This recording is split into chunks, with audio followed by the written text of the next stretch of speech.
Hi, everybody, and welcome to the Connections with Cass podcast. My name is Cass. I'm a psychic medium and spiritual coach here on this earth to help bridge the gap between the spirit world and the physical world.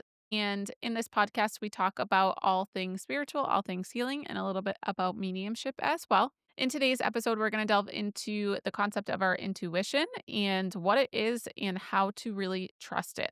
I know for me, prior to my spiritual awakening, my intuition was like this phantom kind of concept of there's something within you that knows the way, but I didn't have any reference for how it worked. And so, therefore, it was really hard to trust it. I perceive our intuition to be our soul's connection to our spirit team, our soul's connection to a higher power. So, if you think of the universe as this huge entity of unconditional love and light, like this huge ball of energy with this core of like light that is emanating out into the sphere of energy, and then the earth and the other planets and the stars and all the different dimensions and realms all exist within this frequency. And at the core is this beautiful ball of light. And that is what I call the universe, source, God, or creator. And so if we think of our soul as one stream of light that comes out of that core of light, that is how our soul kind of extends from that core of light and goes down into the earth and inhabits this human body. And so we are carrying the frequency of unconditional love and light, and we are never, ever separate from that huge sphere of energy as well as that source of energy. And so our souls come down into the earth, into this human body, are never separate from that beautiful light at the center or core of the universe, as well as the universe itself. And it's never separate from our team of guidance. So if you imagine beautiful streams of light coming from that core, those are our spirit guides, those are our angels, those are other souls that exist on this planet and other planets. And so there's so many entities of light coming from that core, right?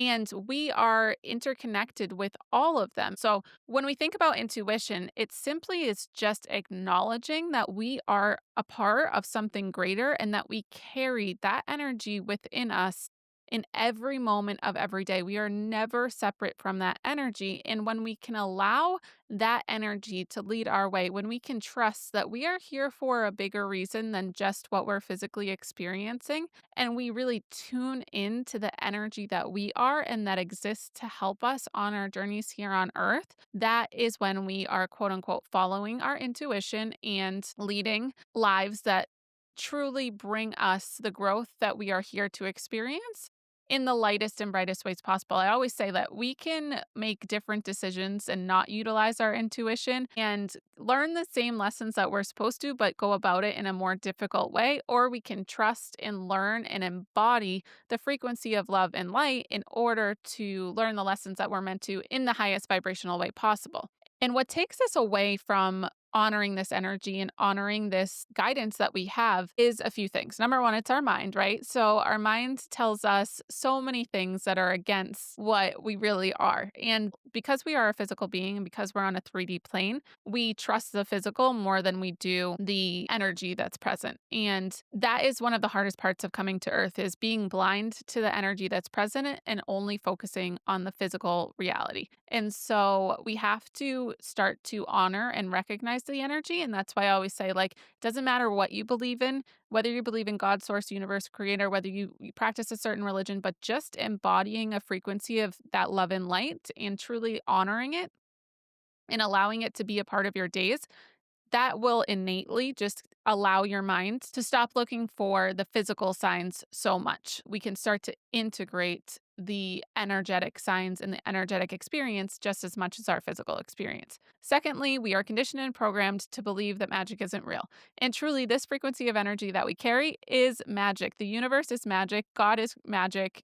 Source is magic, creator is magic. And this experience that we're having here on earth is magic. It's not magic when we're in the physical, dense plane only, but when we can start to open up to the energy that's present and the energy that's within, it truly is like magic. Like I don't have another word for it. It's magic. So it just takes a lot of deconditioning, deprogramming, and connecting to our heart space in order to honor this as being actually real and actually present. And that's one of the reasons why I love doing platform mediumship on TikTok Live, because it's a way for people to recognize that this is real, that Our loved ones still exist in a beautiful place of unconditional love and light, but we also have so much beautiful energy that guides us. And the messages that come through, yes, they're from our loved ones through the lens of their soul, their frequency. And I believe that that exists in order for us to have something to truly resonate with that allows our minds even to kind of align to our heart. Like, yes, you knew this person in this life, and yes, you had this experience, and look how they're saying it now. But what they're saying is actually divine wisdom. And what we honor within our heart space is divine wisdom. And that doesn't come from necessarily our past loved ones. It comes from God, source, universe, creator. And then it is filtered through each of the people in our physical lives and that are in our past relationships when we're doing mediumship to provide a lens to which we can receive in a deeper way. And so with our intuition, it gets a little tricky because we don't have that connection to like a past loved one. So we're going to be less likely to follow it, right? If a medium comes up to you and says, okay, your grandmother knows that you have an anger problem and she wants you to just relax and to not be so angry that that's not what life is about. She also knows that you love going out on the water and fishing and that you never feel angry when you do that. She wants you to do that more and embody that type of energy when you do get angry. That person that gets angry might take that in. Now, if a random person walks up to you and says, hey, you really shouldn't be so angry, it's not going to go over well, right? And it's because that's still divine wisdom. It's coming through a human. They recognize your light and they're trying to bring that light out in you. But because of our egos and our minds and because of the lack of connection to something greater, it's not received well. When it's our past loved ones and through a medium, it's received well because we know it comes from something greater, something beyond our physical realm and something magical. And so with our intuition, we can recognize that it's magic, but it's so hard to follow because there's no frame of reference for it. There's not anyone coming to you, knocking on your door and being like, hello, I am your intuition and you should follow me. But all of this is just energy. Your past loved one is an energetic frequency that is communicating divine wisdom from the source of all. And so our soul is connected to that divine wisdom, and it's not going to come in a way that is similar to physical communication, but it's going to come in feelings. And the way that we process the feelings of spirit within our energetic being is dependent on two factors. It's dependent on number one, how we were born, so where the planets and the stars aligned at the time of your birth and at the place of your birth and where in the universe like you exactly were. And I believe that that is divinely set up in order to allow us to function in the human capacity in a certain way and receive the life and lessons that we're supposed to live in a certain way. And so that is one way that we receive energy from the universe. The second is how we're programmed and conditioned throughout our entire life. There's been a ton of episodes in the past where I touch on this, but basically, how we experience our childhood is how we condition ourselves to receive energy. If somebody grew up in a Buddhist household where every morning started with meditation, there was only clean and natural foods, only love and light, that person is going to trust their intuition in a way different way than somebody that was raised atheist, or that was told that there was no magic in life and that things were as they are, and that's how it is. So, really, like deprogramming and deconditioning and coming into your own belief system and truly honoring that and coming up with some practices. It doesn't have to be traditional religious practices. It can be. I'm not against those whatsoever. Whatever it is that makes you feel close to the universe, God, source, creator, whatever feels like you are truly supported, guided, and loved in this lifetime is perfect. And so I'll just use myself as an example, like always, and tell a couple stories.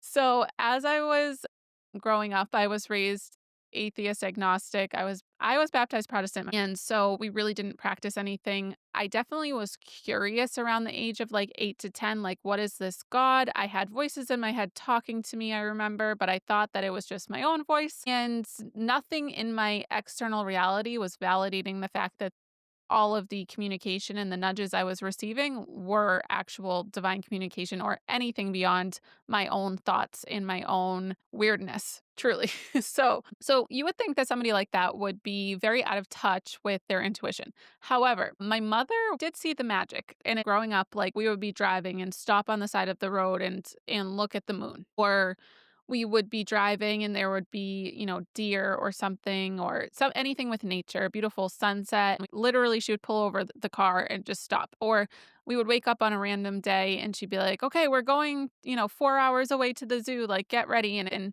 I believe she was utilizing her intuition to recognize the magic in life. Now, at the same time, I feel like I surrendered to life because I did go through some hardships as a child as well. And I felt very out of control. And what that meant for me as I got older is that when things weren't going well, I recognized that I couldn't fight it all the time. I think because of my childhood, I was forced to surrender to what was. I couldn't change some things that were happening, right? And I just had to learn to go with the flow and deal with things as they happened. So as I got older and I had to start making decisions for myself, I found myself just being like, okay, whatever's going to happen is going to happen.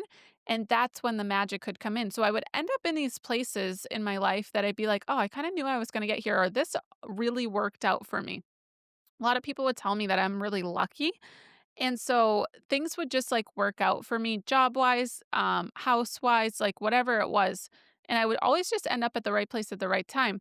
Now, sometimes on the other side of that, I would make really stupid decisions and things would go haywire. But in the middle of all of that, just surrendered to what was going to happen was going to happen and to trust that it'll all work out. And it did a lot of times. And if it didn't, I recognized my role in that and then still kept on making the same mistakes for a long time, but started to build up an awareness that now I utilize even further to deepen and strengthen my trust in my intuition. So, just as an example, I remember I was in my mid 20s. I was staying with my parents and just in a really tough place. I had no money.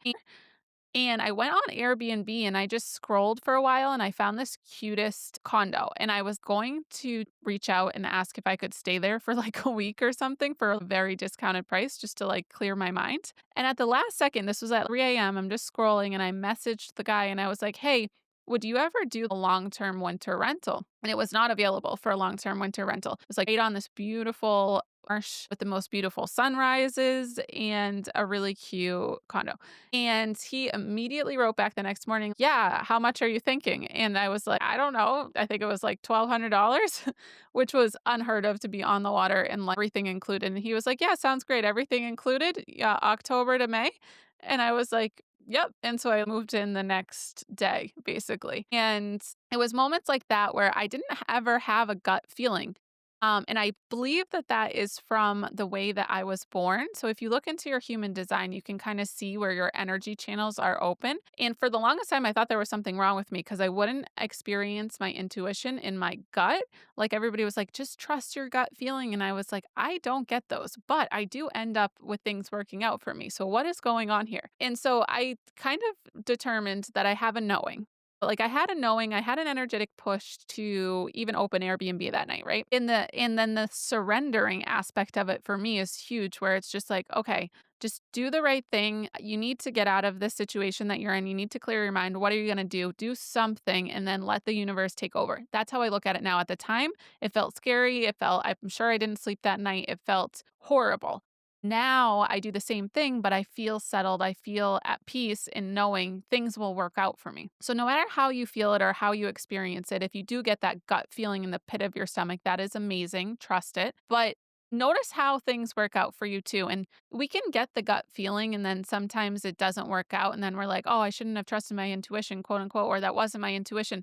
I think that the piece that's missing is that we don't surrender. We don't allow whatever is going to happen to happen. We have a specific outcome in mind and then we push for that. And when that doesn't happen after we've had that gut feeling, we feel let down by our gut feeling, by our intuition, or by our minds, like, making a mistake and following it. And it's not that we made a mistake, it's that we didn't surrender. We didn't allow the ample opportunities and possibilities to unfold for us. We needed a certain thing, and then we get mad at ourselves, and then we constrict and block the energy for future beautiful things to happen. And so, trusting that gut feeling, but not reacting to it and just allowing yourself to surrender to, okay, I am connected to source. I am connected to God. I am connected to universe. I am connected to the creator. Thank you for acknowledging that this is a part of my path, like whatever you're experiencing. Thank you for acknowledging that this is a part of my path. And maybe this is a knowing, and maybe this is what do other people say? They just get like a calming feeling in their hearts when their intuition is activated, but just acknowledging it and saying thank you and saying, show me how good it can get. And you may have a dream, you may have a daydream, you may have somebody walk up to you in a store that starts a conversation with you and then confirms what you were thinking about is the right thing to do. Maybe it's an old coworker. You've been thinking about starting a new career, starting your own business. You run into an old coworker at the grocery store and they're like, "Hey, weren't you trying to get your own business started a while ago?" And you're like, "Yeah, actually, I was just thinking about doing that again." That is your divine communication. And then again, it's not that an angel comes down and screams it in your face. We are all divine beings here on this earth. We are all part of this infinite source of love and light, and we are all being energetically guided and nudged to help each other on this planet.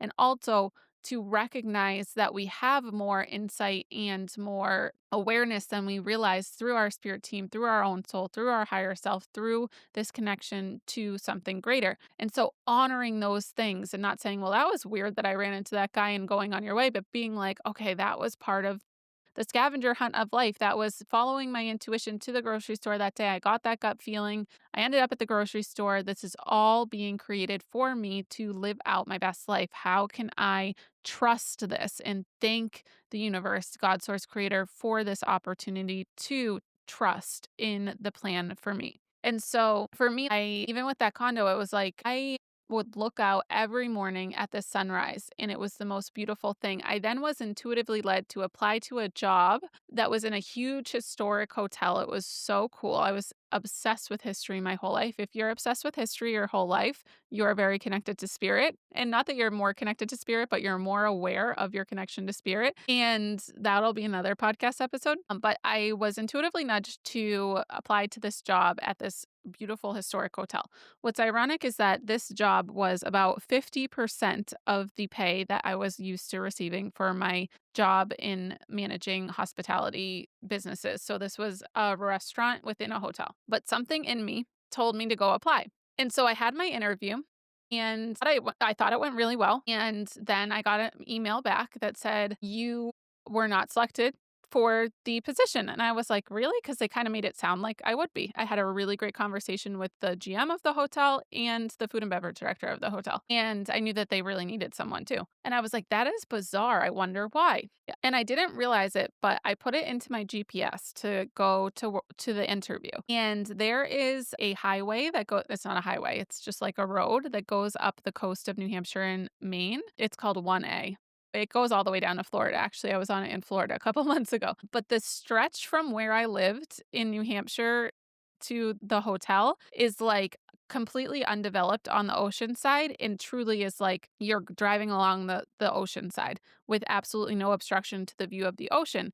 And ironically, the position that I was looking for, which is not something that I would ever typically apply for, was a breakfast manager position. And so I was driving at the time of the sunrise exactly every single morning up the coast of New Hampshire. And it's so even weirder because typically I would never be up for the sunrise. And typically it would have you go on like a highway to get there faster. But just the position that I was in, it was actually faster to go up the ocean and drive up that scenic route at the exact time of the sunrise. So I went to the interview and I noticed that that was the drive and I was like, wow, this is really cool. So I had the interview. It went well. I didn't get the job. I got an email that I didn't get the job. And I was like, I was so confused and everything in me. So whenever I say everything in me, so there was just a push for me to email them back and say, am really interested in this position. And so I remember I was like, this is weird that I'm doing this, but I'm going to do it. Whenever you think something's weird, whenever you think you shouldn't do something, whenever you're scared of the judgment, the fear, your intuition is telling you to do something, but you are ignoring it. So anything that is difficult, that's why I always say following your intuition isn't fun.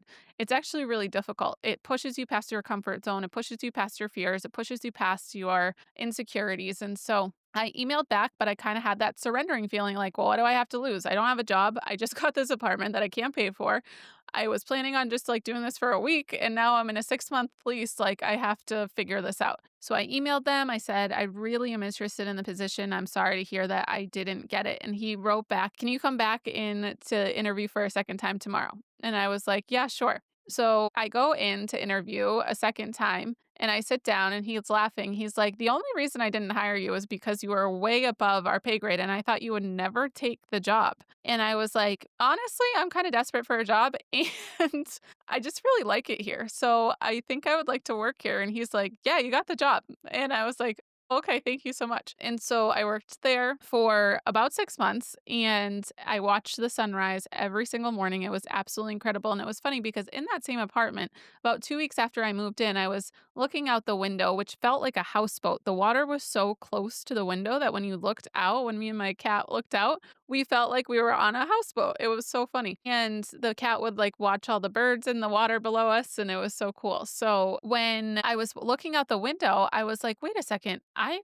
kind of seen this in my mind's eye before coming here because I always have had a lot of day visions. But again, I didn't think that they were connected to anything beyond my own imagination. And I had imagined myself living in exactly that condo for years prior to moving there. And so it was just really, really interesting. So then it came May of that year and I didn't want to leave.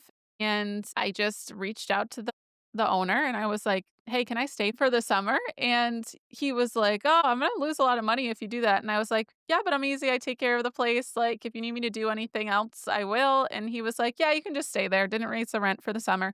And so I ended up staying through August that year. And in June of that year at the hotel, I felt like it was my time to leave. It had only been 6 months, but the money did end up being a thing, right?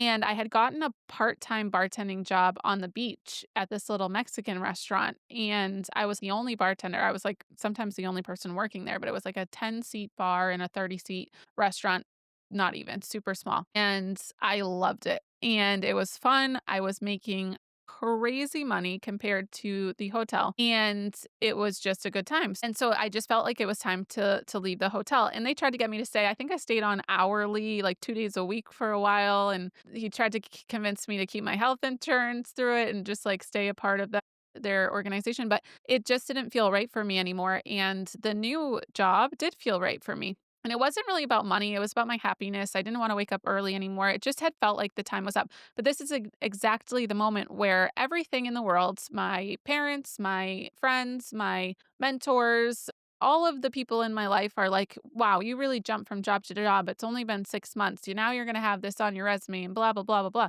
But it didn't feel right. So I trusted my gut and I left. And it was an amazing decision. I worked at the Mexican restaurant for the summer. And ironically, in September of that year, my grandmother passed away unexpectedly. And on the last weekend that I was going to be working at the Mexican restaurant, so that was a seasonal job and it was ending.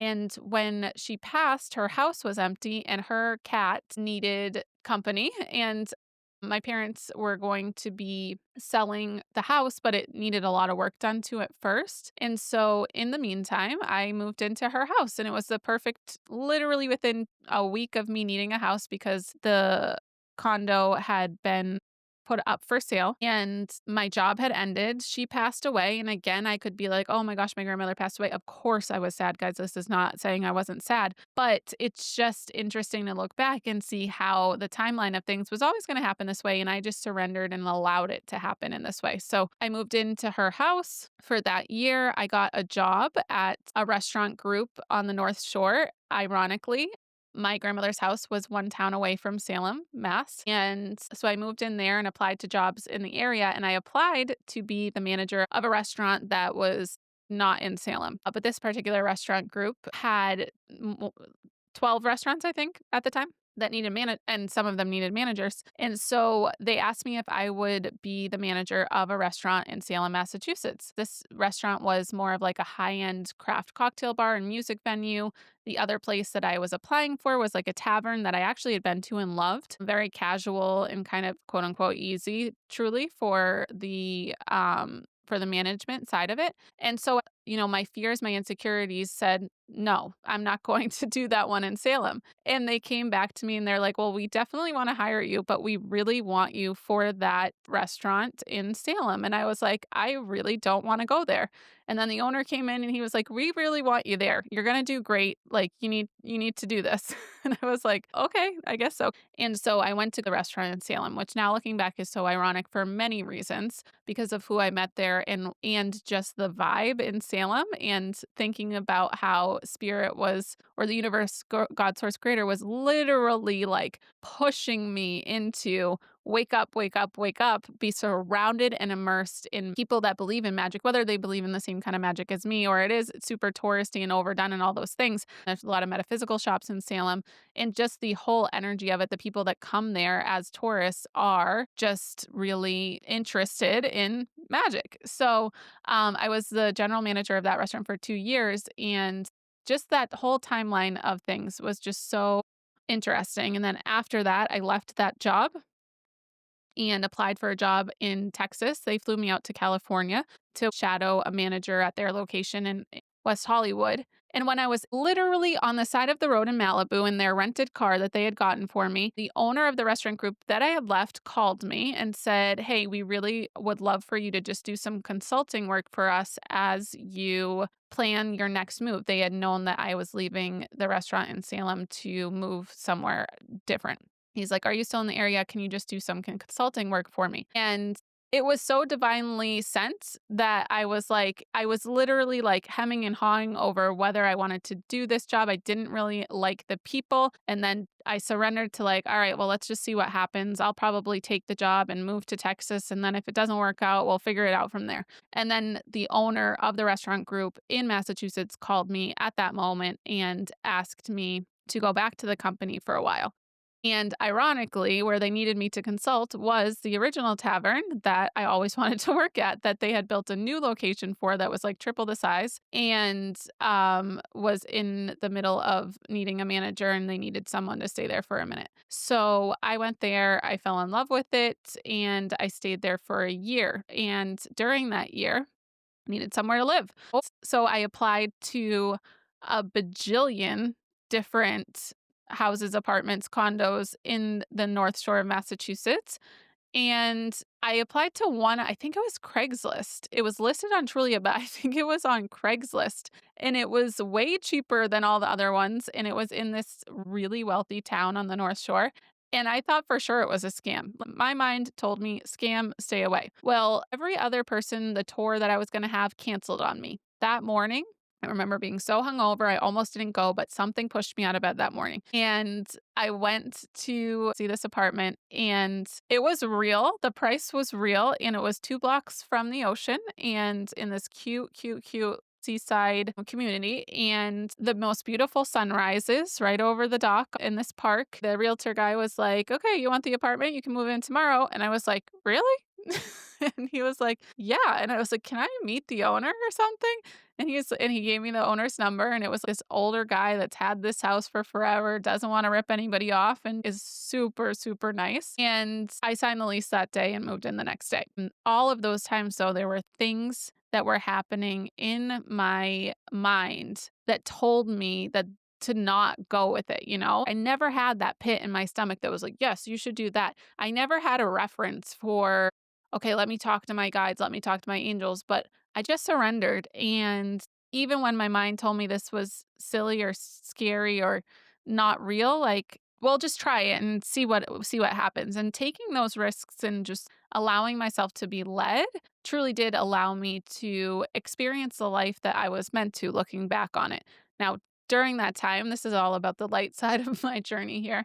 There was a lot of darkness too, but it was always counteracted by the light. And that's what I always say. No matter what darkness you're going through right now, there is light in your life and there is magic and your intuition is activated. It's just your mind and your lack of trust and faith that is stopping you from believing it. So I really want you to just really think back to your lives. If you do one thing after this podcast episode, think back to all of the times where things worked out in your life, things that didn't make sense worked out, things that you didn't think could happen worked out for you. And think about the times where you've been in a really low place and dug yourself out of that, and how your inner knowing, or maybe it is your gut feeling, or you ignoring your mind, allowed you to move forward in a way that was better than you could have imagined. And as you move forward, look into your human design and see where your intuition is more likely coming from. Like for me, my centers below my heart are closed. So it makes sense that I'm not experiencing energetic communication below my heart. And the centers above my heart are very open. So the knowing, and I used to get like a buzzing feeling around my head. When I started to awaken when I was 30 years old, I started to put the pieces of the puzzle together and started to meditate more and started to trust more. And that's when I would get more of a buzzing around my head that had started to happen when I awoken. But that took a lot of meditating and starting to trust that this magic is real and that there is a lot more to life than meets the physical eye.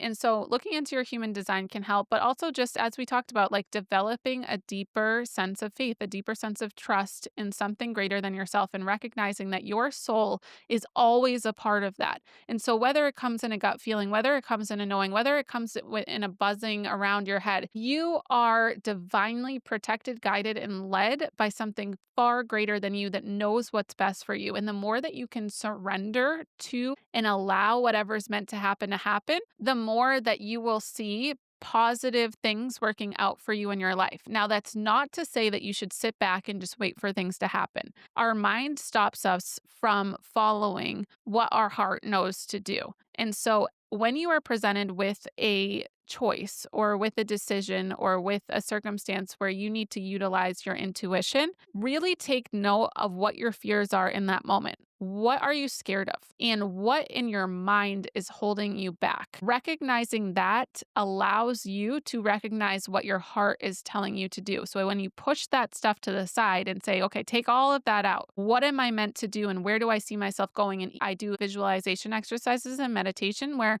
I'm just like, okay, spirit, take me where I'm supposed to go. And I imagine myself in my happy place, which is outside my grandparents' cabin, like in my mind, in my imagination. And then I'll be like, take me where I'm supposed to go. Sometimes I almost fall asleep, but as I'm falling asleep, I'll see.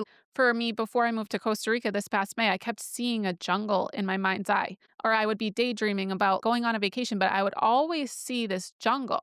And then one thing leads to another, and I have the most amazing, beautiful apartment in the most beautiful town in Costa Rica. Again, did it work out in the way that I thought it was going to? Did I stay for the full 6 months like my human mind thought that I should because I signed the lease? No.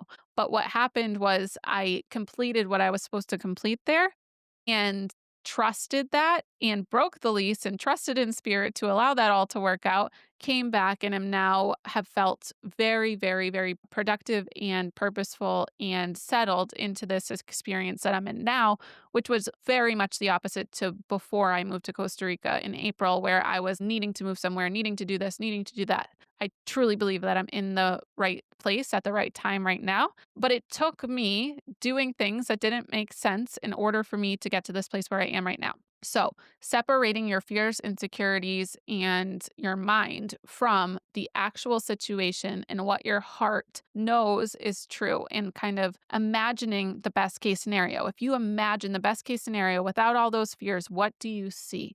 Your imagination is your key to the spirit world, and it is your portal for your soul to connect to your quote unquote intuition, which is your connection to something greater. So utilize your imagination to help you connect to your intuition and have fun with it. Life is about having fun exploring. Make it a little scavenger hunt, make it a video game for yourself. How can you get to the next lesson? How can you allow your mind to get put aside in order for you to really trust in your divine experience here, not just your human experience? And so I hope that this helps you understand your intuition more, allows you to lead your life in a more intuitive and light and surrendered way, and trusting the nudges and pushing forward only when it feels right for you, pushing yourself outside your comfort zone and allowing the universe, God, source, creator to lead the way for you and enjoy the process. And I will see you in the next episode.